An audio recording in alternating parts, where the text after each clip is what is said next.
capítulo 5, versículo 13 ao 16. Vamos colocar de pé, em reverência à palavra de Deus. Mateus, capítulo 5, versículo 13 ao 16. Vós sois o sal da terra. Ora, se o sal vier a ser insípido, como lhe restaurar o sabor? Para nada mais presta, senão para ser lançado fora, ser pisado pelos homens. Vós sois a luz do mundo. Não se pode esconder a cidade edificada sobre o monte, nem se acende uma candeia para colocá-la debaixo do alqueire, mas no velador, e alumia todos os que se encontram na casa. Assim, brilhe também a vossa luz diante dos homens, para que vejam as vossas boas obras e glorifiquem o vosso Pai que está nos céus. Amém? Assentados, irmãos. Nessa era de informação, no mundo digital que nós vivemos, a palavra influência ela é muito usada. Chega até a ser uma profissão considerada aí por alguns. Quando pergunta a alguém, o que você é? Eu sou influência. Sou influência. Às vezes banaliza-se o termo, mas o que se quer dizer por influenciar? Influenciar é exercer poder, é conduzir outros. Então, essas pessoas ditas influências pretendem-se a esse caso. Mas nós, irmãos, cristãos, chamados para sermos sal da terra e luz do mundo, somos chamados para sermos influenciadores. Isso não tem nada a ver com a quantidade de inscritos que você tem no seu canal ou de seguidores que você tem, mas tem a ver com a sua essência, com aquilo que você é, e posteriormente, e só posteriormente, com aquilo que você faz. O texto que nós lemos está inserido no sermão do monte proferido por Jesus. Na semana passada, nós começamos esse sermão, a ministrar sobre esse sermão, e falamos sobre as bem-aventuranças. Você deve estar lembrado. Ali é o nosso caráter, é no que Deus nos transformou, é o que nós somos em Cristo Jesus. Bem-aventurado os humildes de espírito, porque deles é o reino de Deus. Bem-aventurados os que choram, porque serão consolados. Bem-aventurados os mansos, porque herdarão a terra. Bem-aventurados os que têm fome e sede de justiça, porque serão fartos. Bem-aventurados misericordiosos, porque alcançarão misericórdia. Bem-aventurados limpos de coração, porque verão a Deus. Bem-aventurados pacificadores, porque serão chamados filhos de Deus. Bem-aventurados sois vós, quando por minha causa os injuriarem, os perseguirem e mentindo disserem todo mal contra vós. Regozijai-vos, exultai, porque grande é o vosso galardão nos céus. Somos isso. Essa é a nossa essência.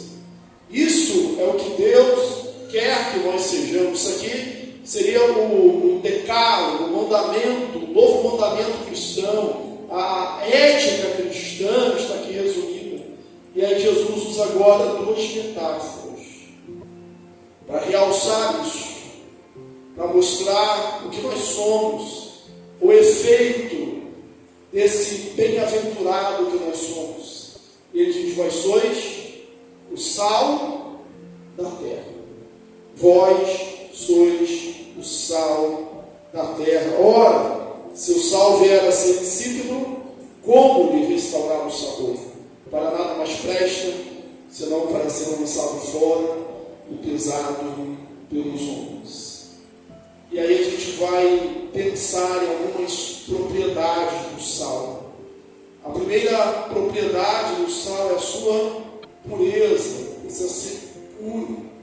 Segundo transcrito aqui na nossa Bíblia, de comentário de Genebra, os depósitos de sal ao longo do Mar Morto, os depósitos de sal ao longo do Mar Morto contém não só cloreto de sódio, mas também uma variedade de outros minerais. Esse sal pode tornar-se sem utilidade quando a chuva lava sua salinidade, tornando insípido no correr dos anos. O sal ele pode perder a sua propriedade se ele for adulterado, se ele for misturado. O sal é branco, símbolo de pureza. Nós precisamos de pureza. Nós precisamos não ser corrompidos. Nós precisamos não perder a nossa essência. Nós precisamos não perder a nossa característica. Tiago disse isso de uma forma enfática lá na sua carta, na sua epístola, Tiago 1,27, quando diz assim: a religião pura e verdadeira para com o nosso Deus é esta: visitar órfãos e viúvas nas suas tribulações e a si mesmo guardar-se incontaminado do mundo, incorruptível. É assim que nós precisamos ser. No mundo cheio de erros, no mundo onde a relativização das coisas, da verdade é a regra, onde as pessoas chamam o mal de bem e o bem de mal, como bem profetizou Isaías, ai daqueles que chamam o bem de mal ou o mal de bem, o justo de injusto e vice-versa. Ai daqueles, e parece que nós vivemos exatamente nesses dias, e aí parece que alguns de nós deixam-se levar, não são influências, são os influenciados, são aqueles que se amoldam, são aqueles que se adequam àquela realidade do mundo, e a Bíblia diz isso. Diz para que nós não façamos isso em Romanos 12. Rogo-vos, pois, irmãos, pela misericórdia de Deus, que apresenteis os vossos corpos, o sacrifício vivo, santo e agradável a Deus, que é o vosso culto racional. E não vos conformeis com este mundo, não tomar a forma, não entrar na moldura deste mundo. Nós precisamos manter-nos sãos, puros, para sermos influência. Nos tempos de Jesus, muito mais do que hoje nós vemos isso ainda, uma das propriedades características do sal era a sua propriedade preservar, de conservar. Era uma propriedade antisséptica. O Tardo disse na antiguidade que a carne está morta, e se você deixar ela sozinha, ela vai apodrecer. Então você coloca o sal, assim o sal é como uma alma, uma nova vida para conservar aquela carne. Os romanos diziam que nada há tão útil como o sol e o sal, inclusive faziam um trocadilho com uma espécie de, uma rima, melhor dizendo, uma espécie de marketing atual, sólica e sale, ou seja, o sol e o sal. Não tem nada algo mais importante do que isso, para preservar, para conservar, para proteger o alimento. Numa época de Jesus, onde não havia refrigeração, não havia luz elétrica, não havia geladeira, as pessoas salgavam as coisas. Inclusive hoje, isso virou coisa muito cara, né? Mas quando você comia uma coisa salgada com antiguidade, você estava comendo uma coisa que não era fresca. Então quem podia comer uma coisa fresquinha, né? Perto do mar. Agora não, você não pode seguir salgar. Até hoje a gente usa isso, né? Como uma forma de preservar o alimento. Qual a mensagem, vamos essa metáfora para a nossa vida? Pureza e de preservação. Irmãos, nós somos aqueles, a igreja é aquela que foi colocada no mundo para preservar o mundo, para impedir que o mundo se deteriore, para impedir que o mundo galope para a destruição, para impedir que as coisas se percam. Você pode dizer, o mundo está ruim, está mal, há muita corrupção. Pior seria sem a igreja. Mas você é o sal da terra. Você tem que preservar. E não importa o grau de deterioração que possa acontecer ou esteja acontecendo. Você é um elemento de preservação. Por isso a gente não teme o mundo. Por isso a gente não teme a imoralidade. Por isso a gente não teme a corrupção, porque nós somos um fator de conservação para este mundo. Você precisa ser isso. Você precisa conservar o ambiente que você está. Você precisa ser aquele que impede a destruição do lar, da família, da sociedade, da igreja, da nação, como nós cantamos aqui. Salve, Deus, a minha pátria. Vou ficar feliz quando ver reinar o Evangelho nessa terra do Brasil. Nós somos este elemento conservador. Foi para isso que você foi chamado. Foi para isso que Deus te chamou. É para isso que você é salvo. É por isso que você é um bem-aventurado. Uma terceira característica, e a que nós conhecemos melhor, é a propriedade mais conhecida, é a que é de temperar, de condimentar, de dar sabor. E você já ouviu falar aquele ditado, né? Tem que comer, quer conhecer fulano? Tem que comer 1 quilo de sal. E na minha mentalidade de criança, aquilo que o sal demora, irmãos. Demora. Você não vai no mercado e compra 5 quilos de sal. Você vai e compra um pouquinho que demora. Tem lá uma panela de feijão, você põe um pouco de sal. Na carne você põe um pouco de sal. Um pouco. Dá o tempero. Faz a diferença. Muda o sabor. Apura o paladar. Torna aquilo mais agradável. Mais gostoso.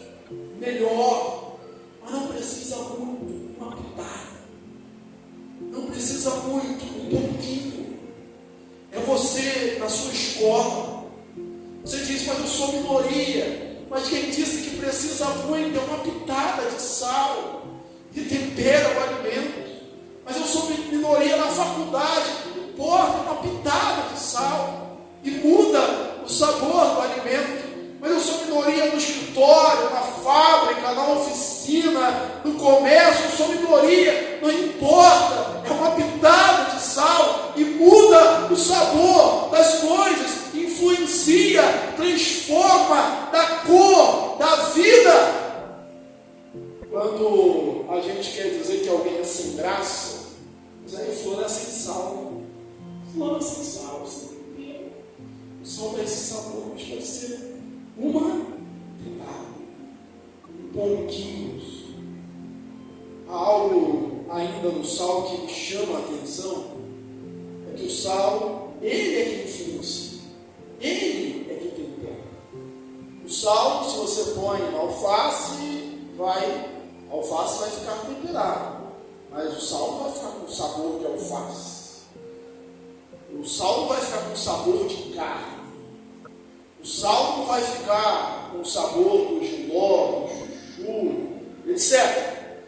Não. O sal é aquele que dá o sabor. Ele é que influencia. Precisamos ser isso. A sociedade precisa disso. O Brasil precisa disso. Que nós, igreja do Deus vivo, sejamos a influência. Nós, ao invés de pegar o sabor e a forma do mundo, venhamos a transformar esse mundo. Esse sal, esse sabor, dá alegria. Dá alegria. Por vezes o cristianismo foi comparado com algo justamente o contrário, sem sabor, sem graça. Conta-se que depois de Constantino, em 325, transformou o cristianismo ali no século IV em uma religião oficial do Império. O imperador, depois dele, posterior a ele, Juliano, quis voltar às religiões dos deuses antigos. E a razão que ele alegava para isso era: você vê como esses cristãos santos, eles têm os olhos fundos, eles têm as bochechas pálidas, o sol nasce e eles não se alegram, a vida está a dispor deles, não se alegram, eles não têm ambição alguma, nada lhes move, apenas morrerem para o céu. Isso não é mensagem do cristianismo, essa é a mensagem do Evangelho. Alegrai-vos sempre no Senhor, outra vez nos diz Paulo, alegrai-vos, perto está o Senhor. A nossa fé devia ser contagiante, ou precisa ser contagiante. Certo homem disse uma vez que ele seria pastor, ele teria sido pastor, se os pastores que ele conheceu na juventude dele não parecesse e não agisse como agente funerário. Eu seria pastor. Estou vendo tanta tristeza, um ar tão sisudo, uma cara tão feia. Eu até seria, se não fosse assim. Nós não precisamos mostrar, irmãos, a nossa sobriedade com uma carranca. Nós não precisamos mostrar a nossa seriedade não rindo. Nós precisamos alegrar com as coisas belas, as coisas boas, e recriminarmos e repreendermos aquilo ruim, aquilo que é ruim. Não ser influência. E as pessoas vão perceber isso. Tem pessoas que nós vemos, é difícil você contar uma coisa ruim, uma piada de mau gosto, contarmos algo de duplo sentido que seja, que a gente sabe do caráter daquela pessoa. Agora outros que se sentem à vontade para falar tudo o que quiser, nós precisamos temperar o nosso ambiente. Não, fulano está aí. Ele sabe que a gente pensa diferente, que a gente fala diferente, que a gente transforme o nosso ambiente tão somente pela nossa presença. Mas há uma outra característica no Salmo, e essa característica parece até João Batista falando: convém que ele cresça e que eu diminua. Você prepara um almoço para um amigo, um parente, um conhecido, na sua casa, e essa pessoa chega lá e você preparou um prato delicioso, suponhamos feijão, arroz, uma carne assada, e esse seu amigo depois de almoçar, ele diz assim: nossa, que comida gostosa, qual é a marca do sal que você usou? Você já ouviu alguém perguntando isso? Já ouviu alguém falando isso? Ninguém pergunta, irmãos. Ninguém fala: nossa, que sal maravilhoso. Só fala que carne maravilhosa, que feijão maravilhoso, que arroz maravilhoso. O sal está ali, mas ninguém fala do sal. Porque o sal dá sabor, mas o sal não precisa aparecer. Nós não precisamos aparecer. O que precisa aparecer é o efeito da nossa presença. É a glória de Deus brilhando através da nossa vida. É o efeito transformador e conservador e de dar prazer e alegria à vida que o cristão foi chamado para ser e para fazer. A humildade do sal é fantástico hoje nos nossos dias nos mercados. Você chega no mercado, o mercado tem uma estratégia, os corredores, ali perto do caixa, o labirinto ali, você vê aquele chocolate, você viu o sal ali? Precisa sal. As pessoas colocam a direção dos olhos, aquilo que eles querem que a gente compre. Você já viu o sal assim nessa direção? Normalmente o sal está onde? Lá embaixo. Ou no chão, às vezes. Sabe por quê? Porque o sal não precisa de propaganda. Ninguém esquece de comprar o sal. Ninguém deixa de comprar o sal. E tem o marketing também. As caixas, as embalagens vão sempre mudando. E colore, põe de levo. Já viu o saco do sal? Sempre transparente ali. tem um azul, um preto, nos chama atenção porque não precisa, porque tem valor em si mesmo, porque é necessário, porque é essencial e não precisa muito. Quando as pessoas são internadas, e é possível que você compartilhe dessa experiência, ela está lá, internada, e tem direito de reclamar de opção de coisas. Mas uma das coisas que a pessoa reclama, eu não aguento a comida desse hospital, porque não tem sal. Não pode comer sal, por causa do controle da pressão, mas ela podia reclamar de tudo, mas ela reclama justamente ela sente a falta do sal. Estão servindo ela ali na bandeja, no horário certo, parece estar no hotel, só que ela percebe que ela não tem sal. Se não tem sal, não tem graça. Mas se a ausência do sal é ruim, sal em excesso, se você salgar demais o alimento, você botar muito sal, você estraga a comida, ninguém aguenta, ninguém suporta. Nós precisamos ser na medida certa. Eu sei que equilíbrio, a gente não precisa ser chato, a gente não precisa ser sisudo, a gente não precisa ser estraga prazer, a gente não precisa e nem deve se meter na vida dos outros, porque lá Pedro diz isso, né? Se você sofre com cristão, tá bom, mas se você sofre com aquele que se intromete na vida alheia, isso aí já não faz parte do sofrimento cristão.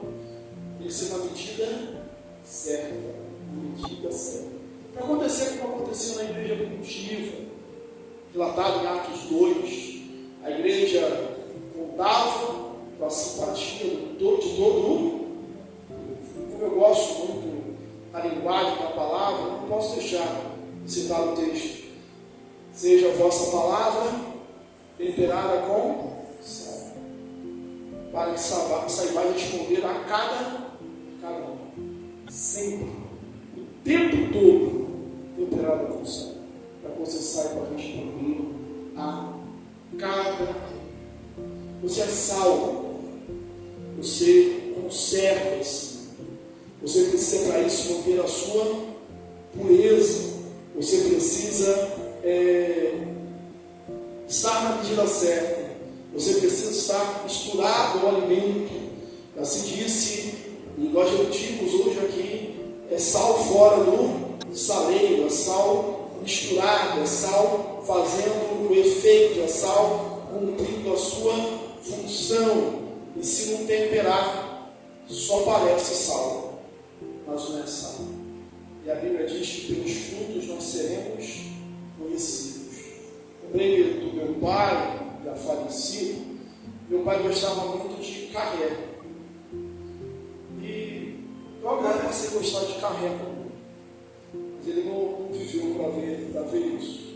E eu lembro dele, uma vez comprando um carré, ele fazia o carré dele, bife. E tá ele lá botando sal no carré. E aí só estava eu e ele em casa e ele disse: vem cá, tem alguma coisa errada, esse sal não está salgando. Eu falei: pois mais, não está funcionando. E aí, quando eu fui ver, era açúcar. Mas aí tem uma área, e agora só o pessoal da antiga vai entender. Antigamente, açúcar era embalagem de papel. E foi na época que mudou para plástico. E aí ele viu lá um saco plástico, é sal, vem um saco plástico, é sal, taca açúcar. Inventou o carré doce, mas não fez sucesso. Se não salgar, só parece sal. Não é sal. Nós também não somos aqui para agradar todo mundo. A gente foi expulso muito disso. Nós não somos um caramelo do mundo. Nós somos o sal, nós somos o caramelo da terra, nós somos o sal da terra. Não estamos aqui para agradar, nós estamos aqui para fazer a diferença e para influenciar. Mas Jesus continua na sua metáfora dizendo: vós sois a luz do mundo, vós sois a luz do mundo. Não se pode esconder uma cidade edificada sobre o monte. Nem se acende uma candeia para se colocar de baixo, ok? Mas o velador e alumia todos se encontram na casa. Você é a luz do mundo. Preste atenção. Você não é a luz da igreja. Brilhar na igreja é fácil. Ser crente dentro da igreja é fácil. Fulano é uma bênção na igreja. Mas a liturgia na vida começa quando a liturgia do culto termina. A liturgia continua lá fora. E lá fora deve continuar muito mais até mesmo do que aqui dentro. Porque é lá que a batalha realmente vai se dar.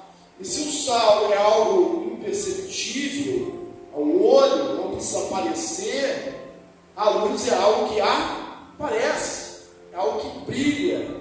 E a gente precisa voltar ao contexto do Novo Testamento, ao tempo de Jesus. A luz é importantíssima no mar, os faróis para conduzir as embarcações. O homem não tinha nada para ver, não tinha nada para se guiar, a não ser o céu, e podia colidir com uma rocha, podia encalhar o navio, e aí ele via um lugar estratégico a luz de um farol. Se aquela luz não estivesse acesa, se aquela luz não estivesse brilhando, o navio bateria nas rochas, ele não teria lugar, ele não teria como sobreviver se não fosse a luz.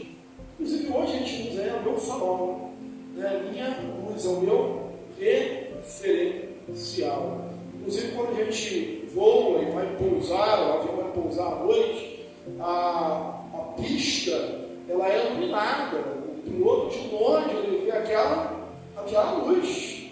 Aquela luz para quê? Para que ele possa pousar. Sem aquilo, ele não enxerga, sem aquilo ele não vê.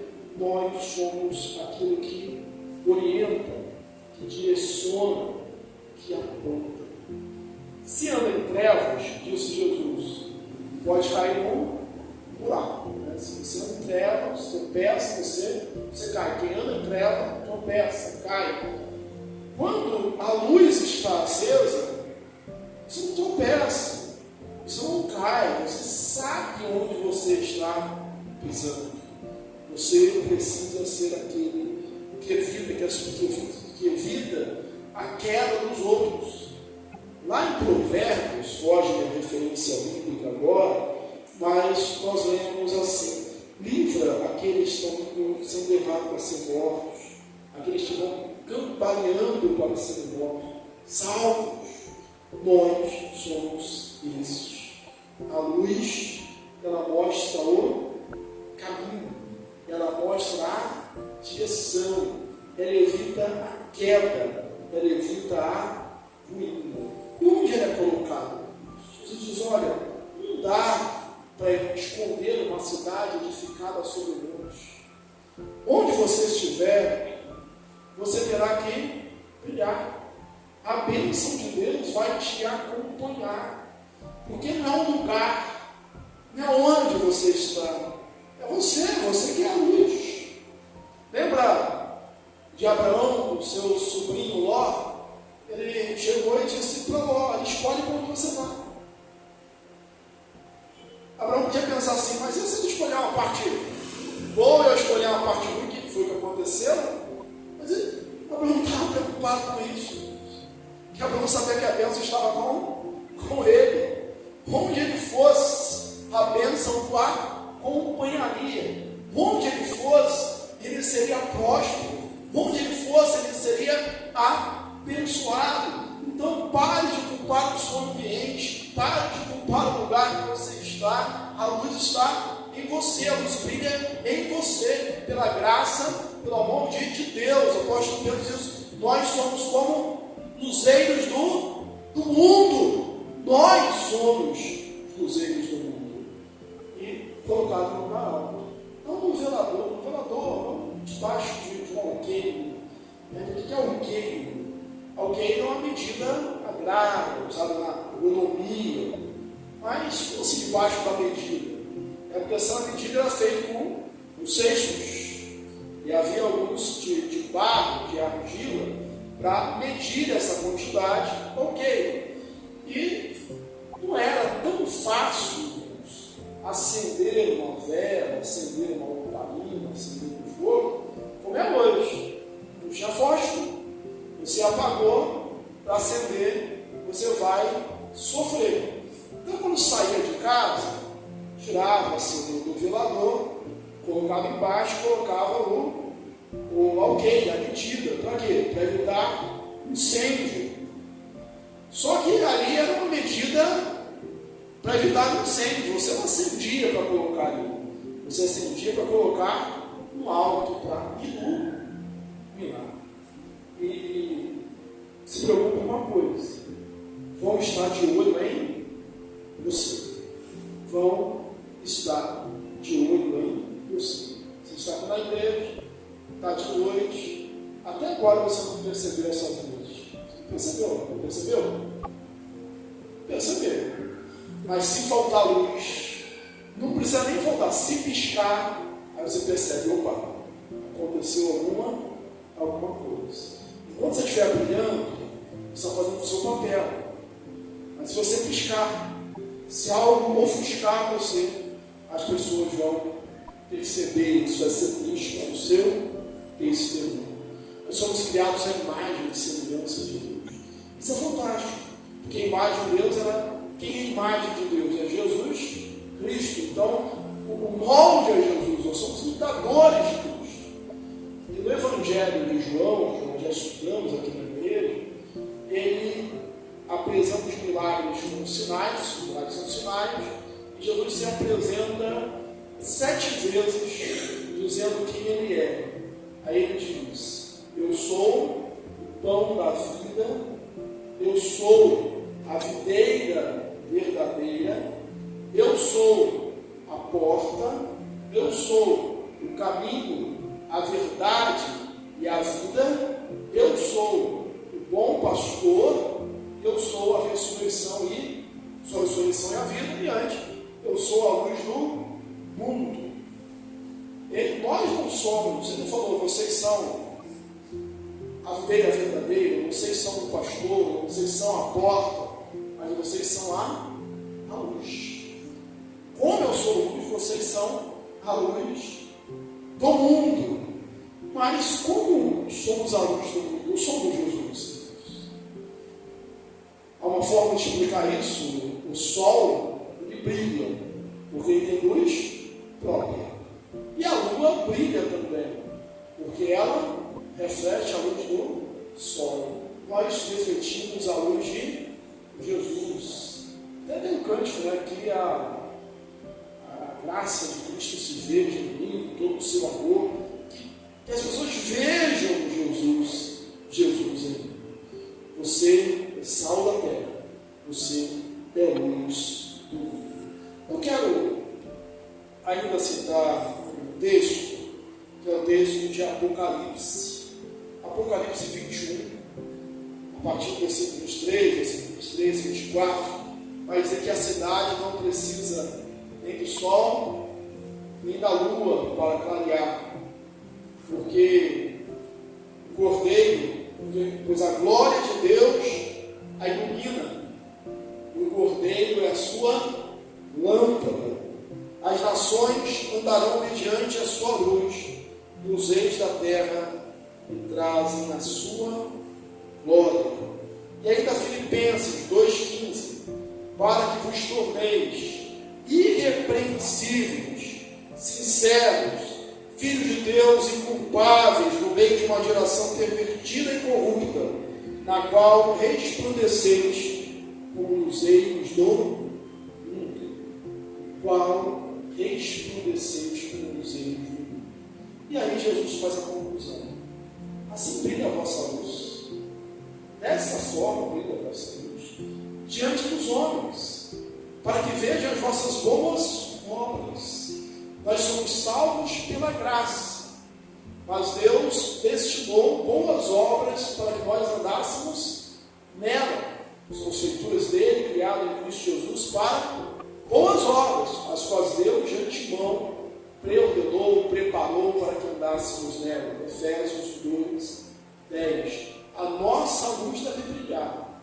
Os homens devem ver as nossas boas obras. E aí eles vão nos glorificar. Eles vão glorificar o Pai que está nos céus. Só lhe deu glória. Glória só a Deus. A glória será de Deus. Nós funcionamos como luzeiros do mundo. Nós somos bons, nós somos um refletor. O refletor não aponta para si mesmo, ele aponta para algo. Nós apontamos para Jesus. Brilhais, o mundo corrupto, vocês irrepreensíveis, brilham como luzeiros do mundo. Quando eu era adolescente, fazendo o tipo segundo grau, eu escrevi isso na contracapa do meu caderno. Brilhar por Cristo. Embaixo desse texto, Mateus 5,16, transcrito. Eu desenhei essas letras e quando eu chegava e brilha essas letras, ela foi grossando. Era um desejo de brilhar por Cristo, de ser influente.